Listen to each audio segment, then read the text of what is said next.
Shri Guru Shri Juta Padakamalang. Hare Krishna, we are here again. Channel is Bhagavad-gita, here it is, because we happen to have Bhagavad-gita as it is. Translation and commentary by His Divine Grace A.C. Bhaktivedanta Swami Prabhupada, and my name is Labanga Latika. We have just read this Chatur Shloki, the 4 most important verses in the Bhagavad-gita, but we don't end there, we continue, and we hope to finish the whole Bhagavad-gita. What do we have now? Something like 250 installments, and we have done a little more than half. So please come with us on the journey. Today we are reading text 12 to 13. They are stuck together, so we read them together.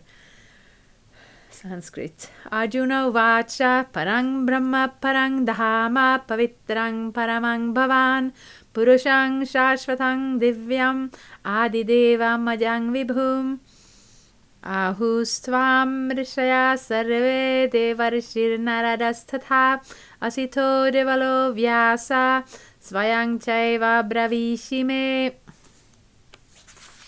So Arjuna said, "You are the Supreme Personality of Godhead, the ultimate abode, the purest, the absolute truth. You are the eternal, transcendental, original person, the unborn, the greatest. All the great sages such as Narada, Asita, Devala and Vyasa confirms this truth about you. And now you yourself are declaring it to me." So this is Arjuna responding to what Krishna have been speaking about. So in the beginning of the Bhagavad Gita, Arjuna was a little bewildered, a little unsure, and a little unconvinced, not really, what's the word I'm looking for? He wasn't inclined to do what he was asked to do. So he just sat down in a morose state. And in that state he turned to Krishna and he asked certain questions. And he hoped for certain answers. And here we can see that he's confident that he, I was going to say betted on the right horse, but that is not how we speak about Krishna, obviously. But he turned to Krishna and now he feels convinced that that was the right choice. His confidence in Krishna has increased. Because Krishna didn't just give a pep talk. Yes, get out there and fight, you can do it. No, Krishna said, why should he do that? Because who are you? What are you? We really start from the complete basis. And then Krishna builds it up, how he connects it to the present situation, what Arjuna is actually doing. So I'm reading the purport. In these 2 verses, the Supreme Lord gives a chance to the Mayavadi philosophers. For here it is clear that the Supreme is different from the individual soul. Gives a chance to the Mayavadi philosophers. Arjuna, after hearing the essential 4 verses of Bhagavad Gita in this chapter, became completely free from all doubts and accepted Krishna as the Supreme Personality of Godhead. He at once boldly declares, "You are Parang Brahma, the Supreme Personality of Godhead." And previously, Krishna stated that he is the originator of everything and everyone. Every demigod and every human being is dependent on him.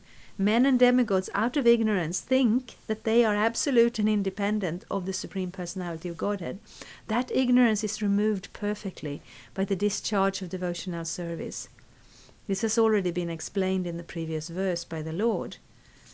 Now by his grace, Arjuna is accepting him as the supreme truth in concordance with the Vedic injunction. It is not that because Krishna is Arjuna's intimate friend, Arjuna is flattering him by calling him the Supreme Personality of Godhead, the Absolute Truth. Whatever Arjuna says in these 2 verses is confirmed by Vedic truth. Vedic injunction affirms that only one who takes to devotional service to the Supreme Lord can understand him, whereas others cannot. Each and every word of this verse spoken by Arjuna is confirmed by Vedic injunctions. In the Kena Upanishad, it is stated that the Supreme Brahman is the rest for everything, and Krishna has already explained that everything is resting on him. The Mundaka Upanishad confirms that the Supreme Lord, in whom everything is resting, can be realized only by those who engage constantly in thinking of him. This constant thinking of Krishna is smaranam, one of the methods of devotional service. It is only by devotional service to Krishna that one can understand his position and get rid of this material body. So yes, welcome to our channel. And if this is your first time watching us, then this may sound a little in your face. Yes, Krishna is God and we surrender to him and we accept it immediately. But Krishna has been building up this understanding, starting, of course, from chapter 2.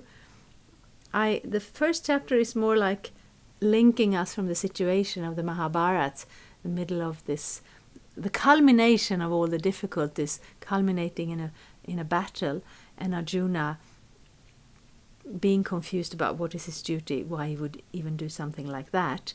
So if you come from the Mahabharata, then the first chapter is a natural starting point. If you don't come from the Mahabharata, I often find that the first chapter requires so much explanation about the background.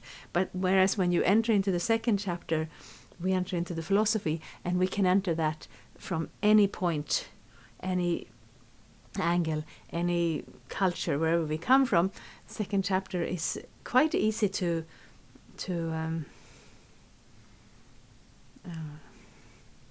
absorb, because it deals with who am I? I am the soul in this body.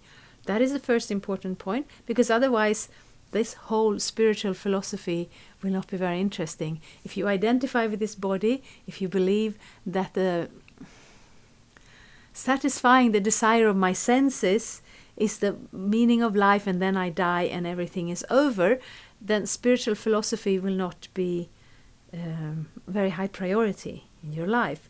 But the more we think about it, about our personality, our consciousness, memory, desires, all these things, they are not rooted in the body. They are channeled through the body.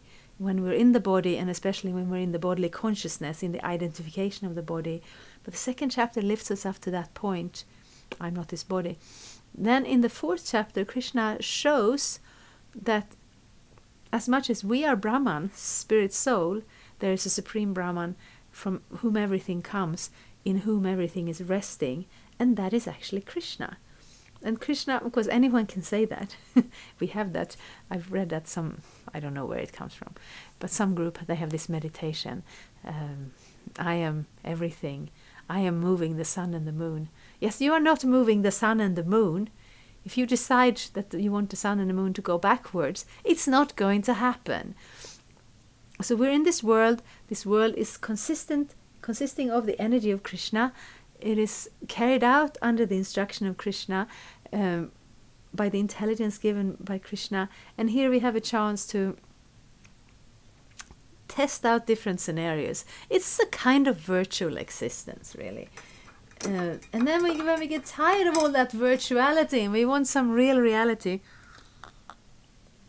Krishna is explaining the yoga methods, how we go about developing this realization, and then how the ultimate yoga process is bhakti yoga, because the ultimate reality is our connection with the Supreme.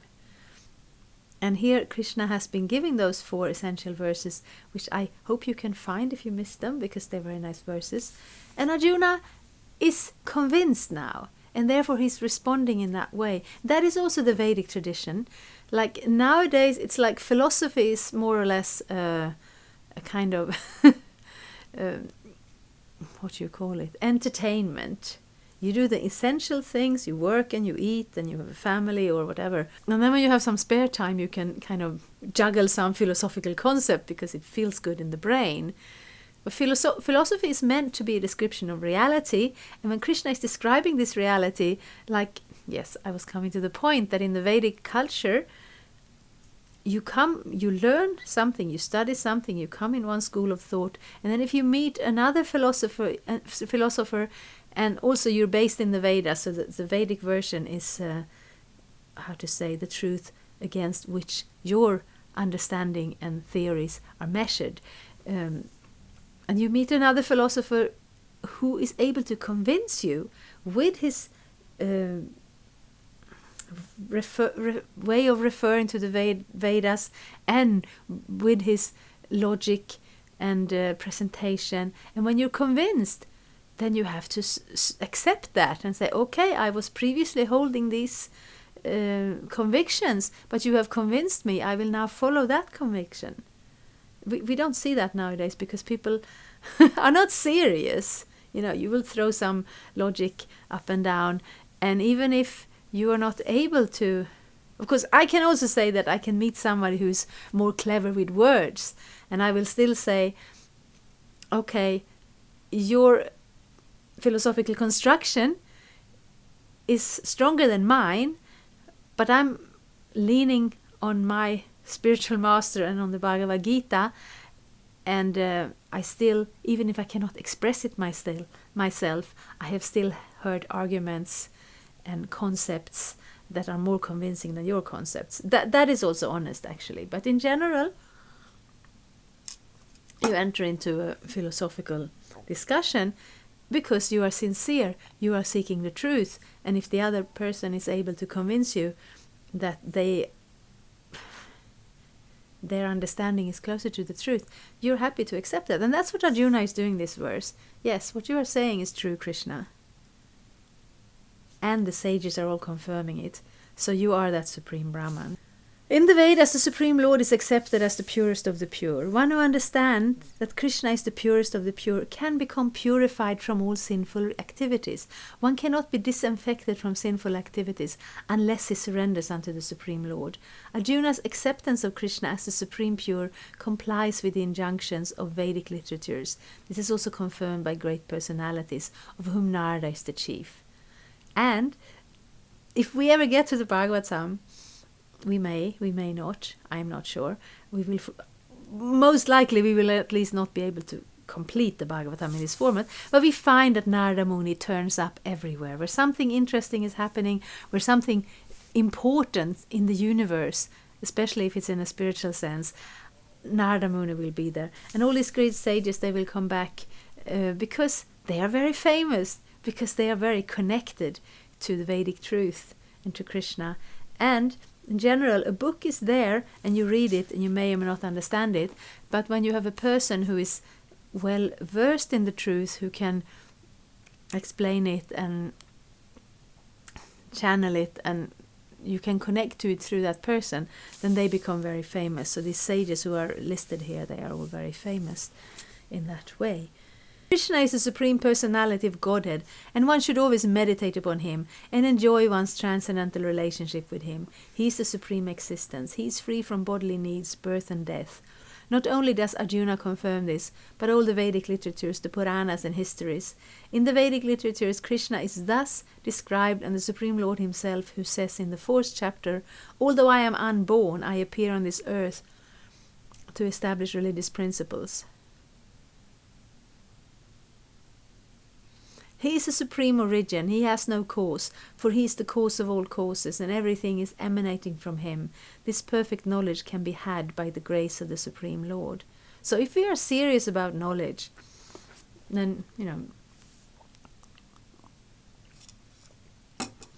we shouldn't just study some little portion of reality, because it's good that we have some engineers who can calculate how you build a bridge that won't fall down when it's in use. And it's maybe interesting to study how different traits are hereditary in different plants or animals. Maybe it's very useful and so on. But the ultimate knowledge is, this is the ultimate knowledge. Who am I? And who is God? And how do we connect? And how do we deeply live according to this knowledge in this world? What can I add? It's so already beautiful expressed. Here Arjuna expresses himself through the grace of Krishna. If we want to understand Bhagavad-gita, we should accept the statements in these 2 verses. This is called the parampara system, acceptance of the disciplic succession. Unless one is in the disciplic succession, he cannot understand Bhagavad-gita. It is not possible by so-called academic education. Unfortunately, those proud of their academic education, despite so much evidence in Vedic literature, stick to their obstinate conviction that Krishna is an ordinary person. Yeah. Why would you do that? I mean, if you haven't studied the Bhagavad-gita, or if you're not serious about understanding spiritual knowledge, of course we can go on and thinking whatever we want. This world is made for that. But we come to the Bhagavad-gita with a little bit of sincerity in our heart, where we can identify with Arjuna's position. I am here in this world. This situation in front of me, I will not be able to solve it, and I don't understand it. And I know many things, and I understand many things, but I don't know who I am. And then Krishna, we heard that previously, that he will give the understanding by which they can come to him. So Krishna puts us in contact with the Bhagavad-gita, puts us in contact with the devotees studying and living the Bhagavad-gita, and he puts us in contact with a possibility to connect to him. And then we're not going to just say, well, who is this Krishna? No, we will listen to the Bhagavad-gita, we will apply the principles in our life, and we will have some realization, and we will have some, inspiration here. Where Arjuna, first Krishna tells us these things, and then Arjuna kind of says, that's not just something you're saying. All the great sages in the universe, they are saying the same thing. So therefore, we want to listen, and we want to learn, and we want to apply this on our own life. Thank you so much. Hare Krishna. Thank you for watching. We aim for updates every Tuesday and Friday. Please come back.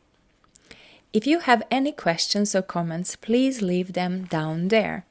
We also have some links and information for you. And there is, of course, the subscribe button. Thank you. Hare Krishna. I'm a Hare Krishna, and I approve this message. Subscribe. Hare Krishna, Krishna Krishna, Hare